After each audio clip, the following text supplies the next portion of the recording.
So hello and नमस्ते everyone. हजुरहरू पनि सन्चै हुनुहुन्छ होला, म पनि सन्चै छु साथीहरू।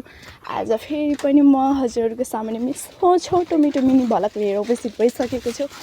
आज फेरि म के गर्दैछु भने हजुरहरूलाई देखाइ नै हाल्छु। आज फेरि केराको पात काट्न लगाएको साथीहरू, यो इको बनाना रिसोर्टमा नै हो, 2 कट्टामा लगाएको कि केरा। अनि आज फेरि पात धेरै भएको थियो, अनि त्यही भएर पात काट्न लगाएको साथीहरू। म त भर्खरै आउँदैछु, तर माया आन्टी कहाँ हुनुहुन्छ भन्ने कुरा हो। उहाँले नि पात काट्न लगाइरहनु भएको। त्यही हो साथीहरू, तर म त केही नलिकन आएँ पात काट्नलाई। चोक्कु त लिएर आउनु पर्ने हो, गाह्रो छ नि साथीहरू, के गर्नु।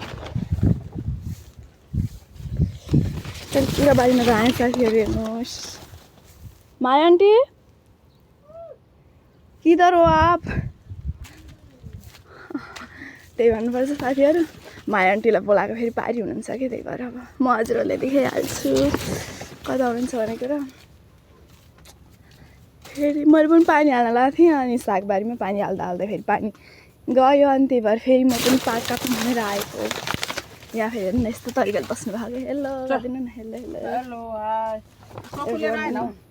म त कान्छाङ्गले यहीँ छोड्नु भयो कि, अन्त आइहालेँ साथीहरू। ए उसो भए म चोक्कु पनि लिएर आउँछु। अब हजुरहरूले त देखि नै हाल्नुभयो, फेरि कहाँ भनेर सोध्नु होला। Eco banana resort Kailashnagar, Butwal 14 कैलाशनगरमा रहेको। अब अनि नरपुर भनेर पनि चिन्न सक्नुहुन्छ यसलाई। अनि हजुरहरूलाई यहाँ विभिन्न थरीका सुविधाहरू पाइन्छ, जसै अब हजुरहरूले बास बस्न चाहिएमा, मिठो मिठो परिकारहरू खान चाहेमा हामीलाई सम्पर्क गर्न सक्नुहुन्छ साथीहरू। सम्पर्क नम्बरमा त हजुरलाई बायोमा राखिदिने नै छु। केरा फेरि यस्तो भइरहेको हेर्नु न साथीहरू, पलाउँदैछ, यस्तो दामी देखिन्छ कि केरा।